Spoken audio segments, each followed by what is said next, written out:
welcome to Cambridge. This city lies to the north of London and is most famous for its prestigious university, which was founded all the way back in 1209. Famously a rival to Oxford, Cambridge's university is the second oldest in the English-speaking world. We're currently visiting at the end of November, and I do think that the late fall, early winter is a great time to visit, as there are fewer people around and you get to experience all of the festive activities on offer in the city. And in this video, we're going to show you the best things to do in Cambridge, including some hidden gems and where to eat.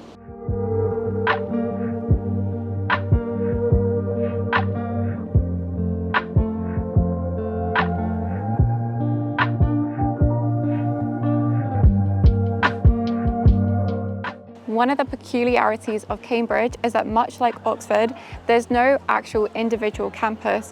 Instead, the university is set over 31 colleges and many of them can be visited. Some are free, others you have to pay to visit.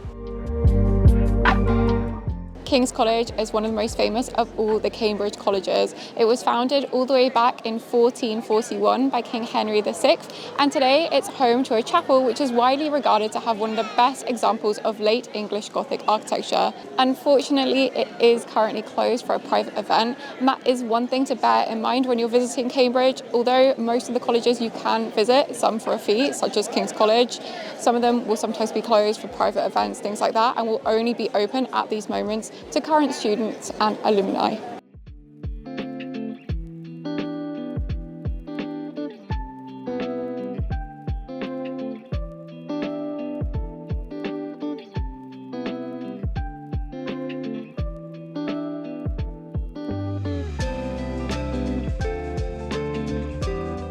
Pembroke is one of my favourite colleges to visit, as it's just so picturesque, and wandering around the cobbled lanes truly feels like stepping back in time. The college is free to visit and is the third oldest college at the university, having been founded in the 14th century.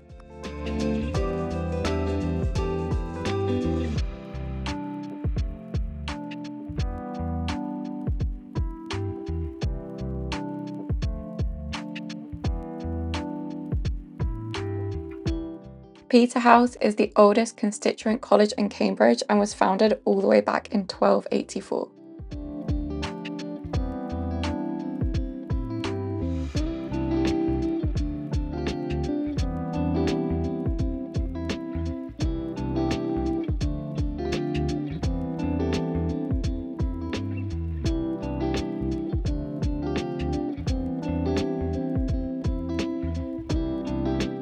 If you head to Market Hill, which is also known as Market Square, then you'll find a daily market which has been taking place here since Saxon times. Today, you'll find all kinds of different stalls selling everything from fresh local produce to street food and even souvenirs.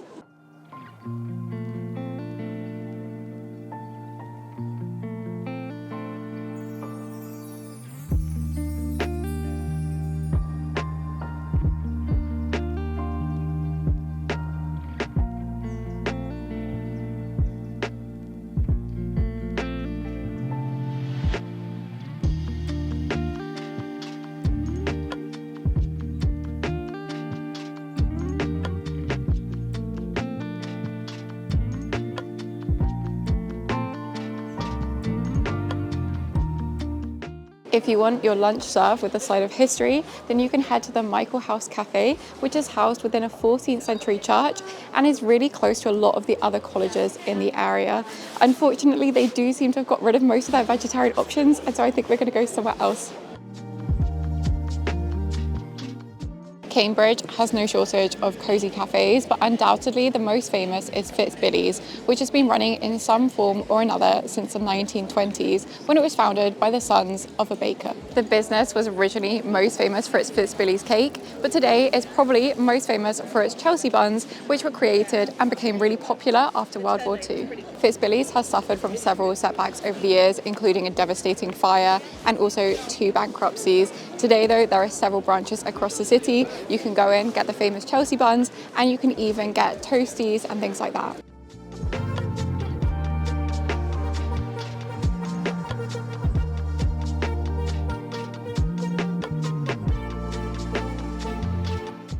If you want to get amazing views of the surrounding area of Cambridge, then you should head up the St Mary's Bell Tower. It's 123 steps to get to the top. You're not allowed to take any photos in the staircase to avoid congestion, but once you get up here, you can get views onto King's College, some of the other colleges. It's just really beautiful.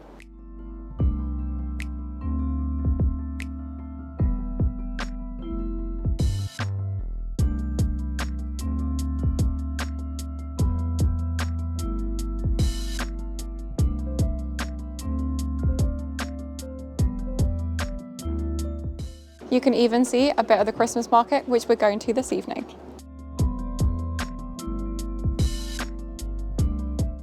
The foundations of St Mary's Church were laid all the way back in 1010, and it's been the official church of the university since it was founded in 1209. Most of what you see today dates all the way back to the 15th century, and it's free to enter.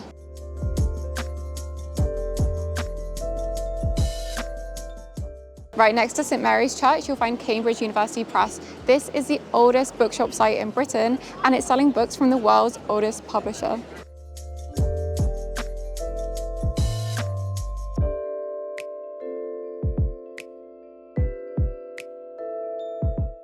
I can't believe that place has been selling books since 1581. You can go inside, have a look at all the books for sale. They also have some souvenirs.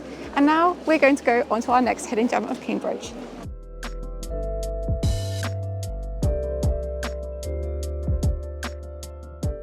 The Corpus Clock is also known as the Grasshopper Clock, and it was officially unveiled to the public in 2008 by Stephen Hawking.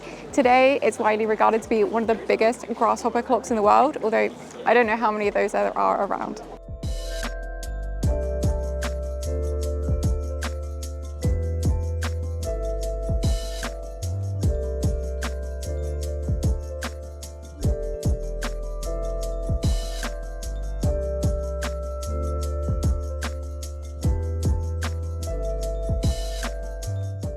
The Eagle is the second oldest pub in Cambridge and is absolutely teeming with history. It's even here in 1953 where Watson and Crick announced the discovery of the structure of DNA. The RAF bar is situated right at the back of the pub and is so called because fighter pilots stationed near Cambridge during World War II frequented the place and left graffiti on the walls citing their names and squadron numbers.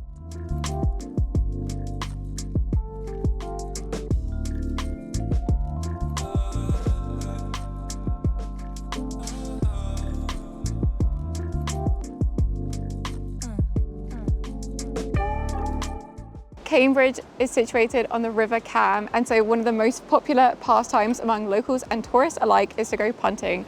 And that is where you get ferried around by a local on a little gondola, much like in Venice. However, unlike Venice, apparently you get a lot of interesting stories from the people, as they are often students of the nearby universities who are doing the punting. And sometimes you might even see people fall in, as we almost did.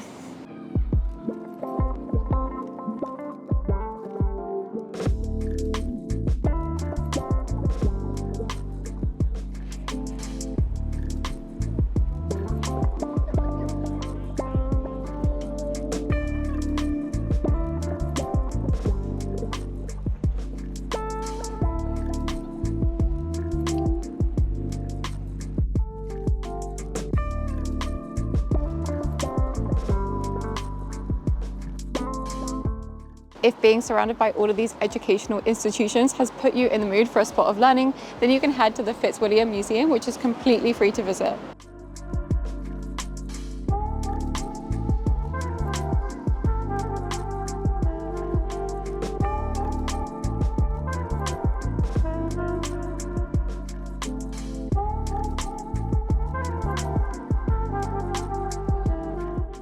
Now, onto our next destination of the day, the Christmas market.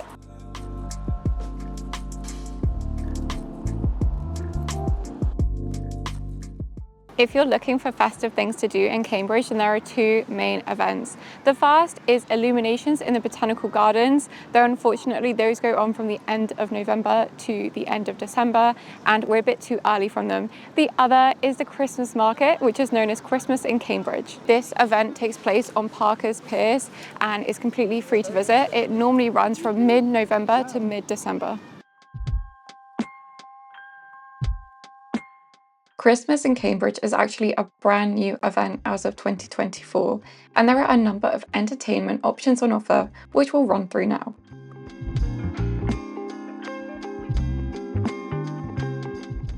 The most important thing to know about this event is that there's a real focus on cosy areas where you can sit and enjoy the many food and drink offerings for sale at the market. My favourite area was the Alpine Bar, which is set against the backdrop of a cosy tent.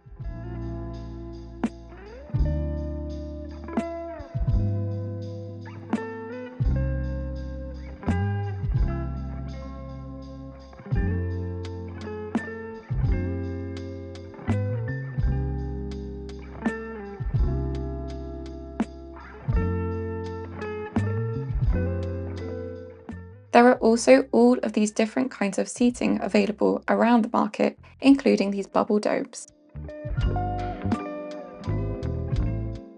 An ice skating rink is located right in the heart of the market, and you can actually book your tickets in advance to secure the session time that you actually want.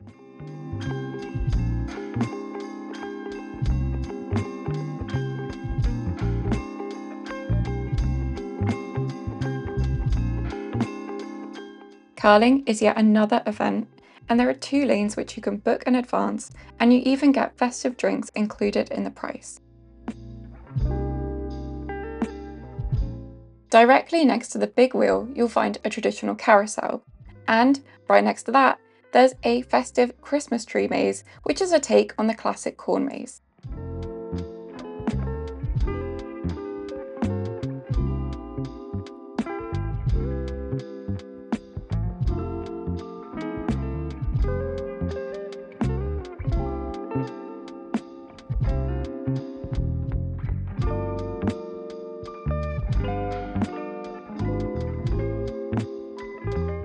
When it comes to food options, I was quite surprised by the variety of food on offer, although it is quite pricey.